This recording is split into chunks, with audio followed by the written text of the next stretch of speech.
Hey, I'm Hunt, and this is Hunt on LSU, your channel for LSU Fighting Tiger football talk. Enjoy the video. We want you to leave a comment below, hit that like button, and subscribe right below the video. Enjoy. The College Football Playoff Committee revised the qualifying criteria for the 12-team event this morning. They know how we'll crown college football's champion this coming season, and it is the 5+7 format. If you say, well, what is 5+7? Well, I'm here to tell you. It is the 5 highest-ranked college football conference champions, and then the 7 highest ranked by the College Football Playoff Committee as at-larges. So, no matter the conference, 5 conference champions are in. It'll be the highest ranked by the College Football Playoff Selection Committee, and then 7 at-larges. I understand why they're doing this, and you're listening to someone right now who did not appreciate Florida State being left out. I thought minimizing the importance of wins and losses to that extent was not right. Now, if you listened to me 1 hour ago, exactly 1 hour ago, I said we don't need any of the little guys. I stand by that. We don't need Liberty. We don't need... Who else was I talking about in that story? ULM was quoted. We don't need them to crown a college football champion. And, yeah, the ACC was down last year, but Florida State did everything you asked them to do. And I think they deserved a chance to get in the playoff. But I don't think it should matter. I don't think it should apply to every conference. Not all conferences are built the same. I say this to say, which is on both sides of the fence, to say there's no perfect system here. Because there's a world where there are more deserving SEC and Big Ten teams than there are spots.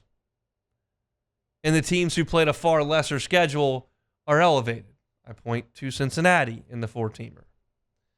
But my gut tells me if you don't qualify for the top 12, you probably don't deserve it. That's what my gut tells me. So again, this is how it's going to work, and I'm going to lay out what's happened the last 2 years and a couple of my takeaways from this. The top 5 conference champs as ranked by the College Football Playoff Committee, and then the 7 at-larges. So here's how this would have worked this past football season. It actually was very clean for the committee. Michigan was undefeated, ranked number 1 when the dust settled. They're in. Washington, undefeated, ranked number 2 when the dust settled. They're in. Pac-12 champs. Texas, Big 12 champs, ranked number 3. They're in. Bama won the SEC. They were ranked 4th. They're in. And Florida State won the ACC. They were ranked 5th. They're in. So this didn't happen the year before, and we're going to do this exercise from the year before. But last year, 5 different conference winners were ranked 1 through 5. Big 10, Pac-12, Big 12, SEC, ACC. We know now, though, that the Pac-12 is going to be gone. So, again, that's not apples to apples for this coming year, but that's how it would have worked out this year. And then you just take 6 through 12, and they would have gotten in. It would have been Georgia, Ohio State, Oregon, Missouri, Penn State, Ole Miss, and Oklahoma. That was the top 12. So that playoff this past year would have been Oklahoma at Florida State for the right to play Bama, Ole Miss at Georgia for the right to play Texas, Penn State at Ohio State for the right to play Washington, and Missouri at Oregon for the right to play Michigan. I realize this is a lot, but you hear all these teams and you realize those matchups all look good, and you've got them in their own stadiums, and that all sounds fantastic to me. But that was very, very clean. We know now that because the Pac-12 is dissolved, another conference is going to be involved here. As I sit here and I try to crunch this changing world of college athletics, I increasingly want to weed out the little guy, especially in football where they can't compete because their best players are leaving and they don't have the money, and it takes too many good players to be good. Basketball, you catch somebody on a given day, okay, you need 4 dudes to go out there and ball. You need to have 8 guys on your team, basically. Baseball, there's a randomness to the game that allows Coastal Carolina to do what they did. Football doesn't have that. Football, there's haves and there's have-nots. I'm okay with allowing conference champs an automatic bid in, but it's got to stop after the first 4 at this point. I'd really rather it stop after the first 2, but after the first 4. I don't need Liberty in this. You just heard me in the first hour give a Jamie Chadwell quote that says, we got to go play Georgia. It's over. They don't even want to do that. So why are we putting that in? Everybody's got to have a piece. Everybody's got to play. Give everybody a chance. I don't feel that way. But something else that stands out to me here is as I've rattled through both of these playoffs, Michigan made both. Bama made both.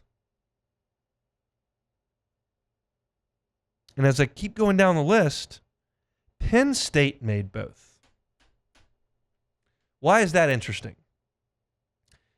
It's not interesting in the case of the 2023 and 2022 and 2023 seasons. It's interesting to me because Penn State hadn't done squat in 2 years. But they're a big brand. They've got a bunch of 4- and 5-star recruits, and they're in the Power Conference, and all they've got to do is make sure they beat Purdue and beat Michigan State and beat Wisconsin and beat Rutgers, beat Indiana. They got beat by Ohio State. Who cares?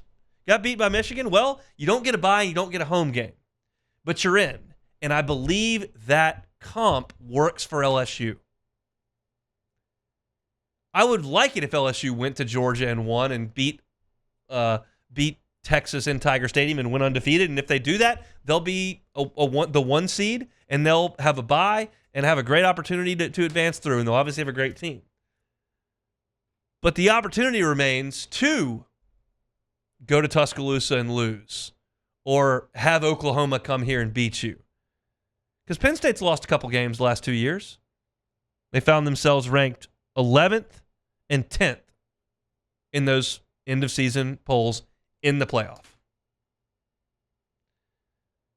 That's, I think, to me, an exciting thing as an LSU fan. Because as great as 2003 running through that thing and only losing 1 game and winning the SEC was, and as great as storybook as 2011 and 2019 were in the regular season, that doesn't happen very often. And the fact of the matter is, what happens more often is you lose the second game before Halloween and feel like your season's over from a championship perspective. I hate that.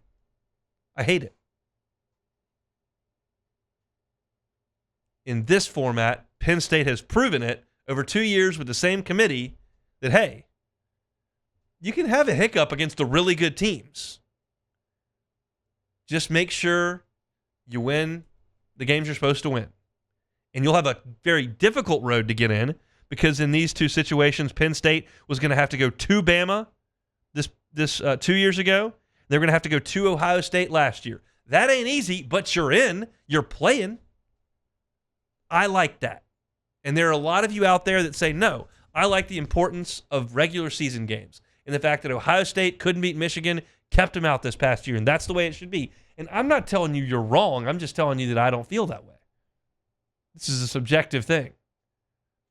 I like it the way that, I didn't quite get it done against Alabama. I went to College Station, got beat.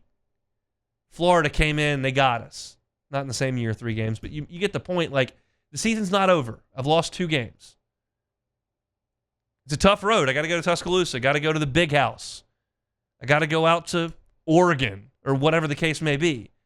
But you got a chance, and that's what I like about this. So I hate the fact that 5 conference champions are involved, because there aren't that many that are deserving. But even so,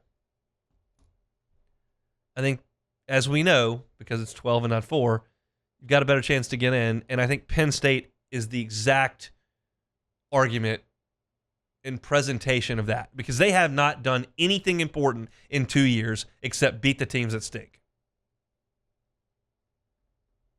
Your great teams are going to get in. I'd like an opportunity for the teams that trip up twice before Halloween to get it done in November and get to the finish line. Hey, thanks for watching Hunt on LSU. Before you get out of here, do us a couple of favors. Hit that like button. Leave your comments below and subscribe to the channel for all your Fighting Tiger football talk. See you next time.